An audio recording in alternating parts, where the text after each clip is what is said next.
श्रावण महीने की 10वीं तिथि को शहद में डुबोकर श्रृंगार करते हैं। शंकर कहते हैं इसने मेरा श्रावण महीने में श्रृंगार करा है, तो क्यों ना मैं भी इसका धन का श्रृंगार कर इसको कर से मुक्त कर दूं, तब कर्जा चुकता।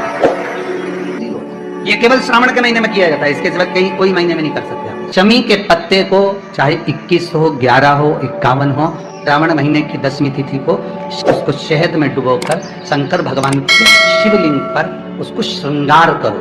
केवल चढ़ाना नहीं है, जब शहद में डूब जाएगा तो वो चिपक जाएगा। शिव का श्रृंगार करो। क्या होगा इससे? तो लिंग पुराण कहती है, नर्मदा पुराण कहती है, शंकर का जब हम शमी के पत्ते को शहद में डुबोकर श्रृंगार करते हैं, शंकर कहते हैं इसने मेरा श्रावण महीने में श्रृंगार करा है, तो क्यों ना मैं भी इसका धन का श्रृंगार कर इसको कर से मुक्त कर दूं, तब कर्जा चुकता। ये केवल श्रावण के महीने में किया जाता है, इसके सिवा कहीं कोई और नहीं। तो बाद में कहोगे कि हमको हर महीने, तो उस महीने में कर, केवल श्रावण की 10वीं, चाहे उजाले की कर लो चाहे अंधेरी की कर लो, एक ही बार करना। तो 10वीं जब तिथि आए, 9 दिन पूरे होने के बाद जब 10वीं तिथि आए, 10वीं, शमी के पत्ते 5 दुर्वा, 5 बेलपत्र, भगवान शंकर के मंदिर में 1 शमी का पत्ता, 1 दुर्वा, 1 बेलपत्र, भगवान शंकर से अपनी कामना करके अपना गोत्र बोलकर शंकर भगवान के शिवलिंग पर समर्पित कर। फिर दूसरा पत्ता, दूसरा शमी पत्ता, दूसरी दुर्वा, फिर शिव जी पे समर्पित कर। 5 पत्ते शमी के, 5 दुर्वा, 5 बेलपत्र समर्पित कर 1 लोटा जल 3 बार शंकर जी को उसी जल से 3 बार समर्पित करें। अपनी कामना कर चढ़े हुए जल का भाग थोड़ा सा लेकर आए, घर के दरवाजे पर, व्यापार के स्थान पर उसका सिंचन करें और हृदय से बाबा से प्रार्थना करें, बाबा तेरे भरोसे ही बहुत चिंता है, बहुत टेंशन है, कर्जा बहुत है, दुख बहुत है, व्यापार चल नहीं रहा, तुझे समान। हमारा विश्वास कहता है 3 महीने के अंदर जहां भी कथा होगी वहां आपका खुद का ब्राह्मण महीने की 10वीं तिथि की मेरे बाबा ने मेरा हाथ पकड़ा, मेरे शिव ने साथ। शमी के वृक्ष के नीचे, बेलपत्री के वृक्ष के नीचे अगर भूल से भी बच्चा, बूढ़ा, कोई व्यक्ति एक पार्थिव शिवलिंग का निर्माण कर लेता है, भूलवश भी उस पे जल समर्पित कर देता है, भूलवश भी उसके भाव से पुष्प या शमी पत्र या बेलपत्र भी चढ़ा देता है, तो वो इस संसार में कहीं ना कहीं सुख भोगता ही है, उसके जीवन में दुख नहीं। शमी पत्र की मूलता,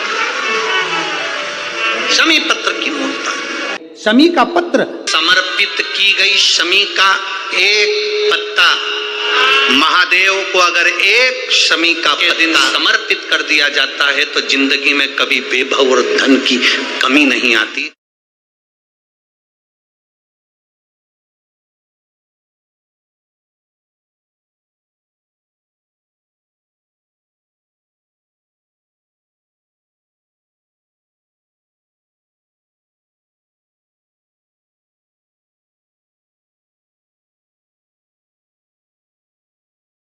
शमी के पेड़ के नीचे हम क्या कर जाएं कि हमारी कामना सिद्ध हो जाए, या बेलपत्री के पेड़ के नीचे हम क्या कर जाएं कि हमारी कामना सिद्ध हो जाए। तो शिव महापुराण में और गणेश पुराण के अंदर एक बहुत सुंदर प्रसंग, गणेश पुराण में जैसे दुर्गा का प्रसंग कहा गया, तो गणेश पुराण में शमी के जो पत्ते का वर्णन करा गया, तो उसमें स्पष्ट कहा गणेश पुराण में कि यदि 1 लोटा पानी, 1 कलश जल, उसमें चंदन घोलकर अक्षत के 5 दाने और पीपल के 2 पत्ते उसमें डालकर शमी के पेड़ के ऊपर उस जल को समर्पित कर आप अपनी कामना बोलकर जिस कार्य के लिए जाते हैं वो कार्य मात्र 3 दिन में सफल हो जाता है। मात्र 3 दिन लगते हैं। भारत में वर्णन आता है और महाभारत के अंतर्गत जब पांडवों को वानप्रस्थ दिया गया तब पांडवों ने भगवान से पूछा कि हम हमारे शस्त्र को, हमारे औजारों को, हमारे अस्त्र शस्त्र को कहाँ रखें। तब भगवान कृष्ण ने शमी का पेड़ बता दिया। शमी के वृक्ष के नीचे पांडवों ने अपने अस्त्र शस्त्र उस शमी के पेड़ के नीचे गाड़ दिए।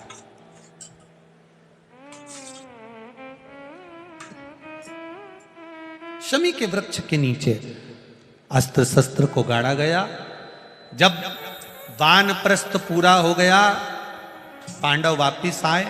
शमी के पेड़ के नीचे खोदा गया और खोदने के बाद अस्त्र शस्त्र निकाले गए और अस्त्र शस्त्र निकालने के बाद पुनः भगवान कृष्ण ने पांडवों को दिए। पांडवों ने उन अस्त्र शस्त्र की पूजन शमी के वृक्ष के नीचे करी तो भगवान कृष्ण ने कह दिया, आज आपने पूजन करी है। दशमी का जो दिन होगा, लोग अपने घरों में शस्त्र की पूजन करेंगे, शमी के पत्ती का स्मरण करेंगे। उसके घर में कभी संपदा की कमी नहीं होगी और वीरता का आनंद होगा। वो शमी पत्र थी शमी, और धौम्य ऋषि के पुत्र थे मंदार। मंदार आंकड़ा पुष्प, शमी औरव ऋषि की बेटी। जब बड़ी होती चली गई तो वो औरव ऋषि की बेटी शमी ने जीवन में कुछ किया ना किया, पर एक काम औरव ऋषि की बेटी शमी करती रही कि भरण पोषण में अग्रणी रही। कोई भूखा मिल गया, औरव ऋषि की बेटी ने अपना भोजन तक दे दिया। ये बेटी का जीवन होना चाहिए। कई महाराज, औरव ऋषि की बेटी शमी उसमें की थी, अगर उसकी थाली में कुछ भी नहीं बचा चलेगा, पर सामने वाला भूखा नहीं रहना चाहिए, उसको जरूर खिला देना। ये बड़े विचित्र शब्द हैं, जरा शिव महापुराण के, इसको समझ लेना कि शमी का पेड़, जिस शमी की पत्ती में कांटे होते हैं, जिस बेलपत्र में कांटे होते हैं, और जिस आंकड़े को मंदार के फूल में वो दूध होता है कि आंख में चले जाए तो आंख बेकार हो जाती है, वो दूध होता है जो जहर का काम कर जाता है, ये सब शंकर भगवान को चढ़ रहे हैं। शमी जिसमें कांटे हैं, बेलपत्र जिसमें कांटे हैं, मंदार का फूल जिसमें जहर भरा पड़ा है, धतूरा जिसमें जहर भरा पड़ा हुआ है, ये शिव को क्यों समर्पित है? ये शंकर को क्यों चाहिए? ये शंकर के पास क्यों जा रहे हैं?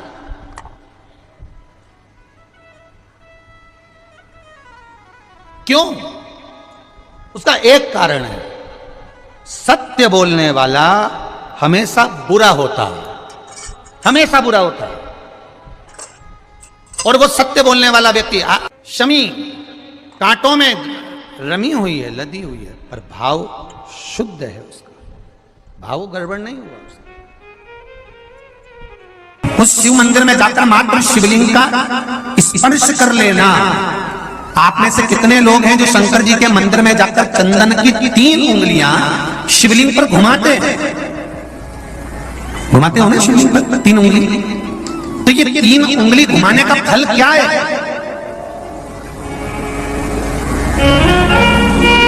क्या फल है? इस शिवलिंग पर ये 3 उंगली घुमाई जाए तो इसका फल क्या है? तो आपको लगेगा भगवान शंकर को त्रिपुंड लगाना है। बोलो सही है गलत है? आप तो यही सोचोगे ना कि शिव जी को त्रिपुंड लगाया गया है। पर नहीं, शिव महापुराण की कथा कहती है, ओम शिव महापुराण की कथा ये सागर में जो चल रही है, इसमें आप अगर विद्येश्वर संहिता को या पार्वती खंड को निकालोगे, या आप स्कंद पुराण का या लिंग पुराण की कथा को उठाकर देखोगे, तो उसमें वर्णन आता है, जब कोई पुरुष, नारी या बच्चा, अगर सुगंध भी नहीं है, लाल चंदन भी नहीं है, और मात्र उंगली से 3 लाइन खींचता है, उसका मतलब त्रिपुंड लगाना नहीं होता। उसका मतलब होता है कि उसने एक पार्थिव शिवलिंग का निर्माण कर पूजन कर ली है। यह फल प्राप्त होगा, उसका फल ये प्राप्त होता है।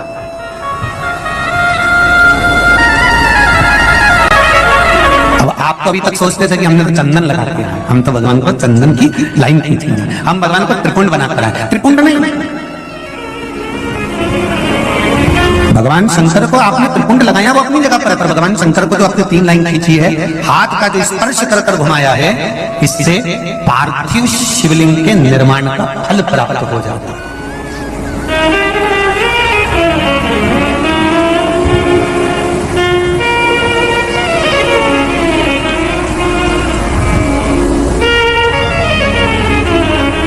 विशेष जब कामना रहती है, विशेष कामना, आज आपका मन कर गया 108 चावल के दाने मेरे को शिव जी को चढ़ाना है,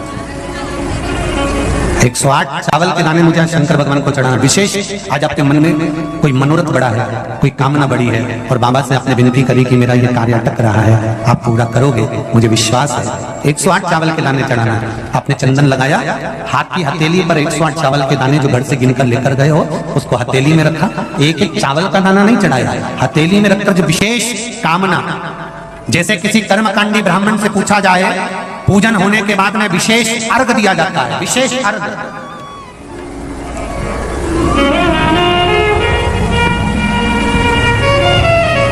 उसी तरह विशेष कामना के लिए। दोस्तों, श्री शिवाय नमस्तुभ्यम। पंडित प्रदीप मिश्रा गुरुजी ने सावन महीने की 10वीं तिथि का उपाय बताया है इस वीडियो में। आप वीडियो को पूरा देखें, हमें क्या चढ़ाना चाहिए शिवलिंग पे, कैसे चढ़ाना चाहिए, सारा उपाय इस वीडियो में बताया है। प्लीज़ आप वीडियो को पूरा देखें, और हमारे चैनल पर नए हो तो हमारे चैनल को लाइक करें, शेयर करें, सब्सक्राइब करें, और कमेंट में हर हर महादेव लिखें। जय भोलेनाथ।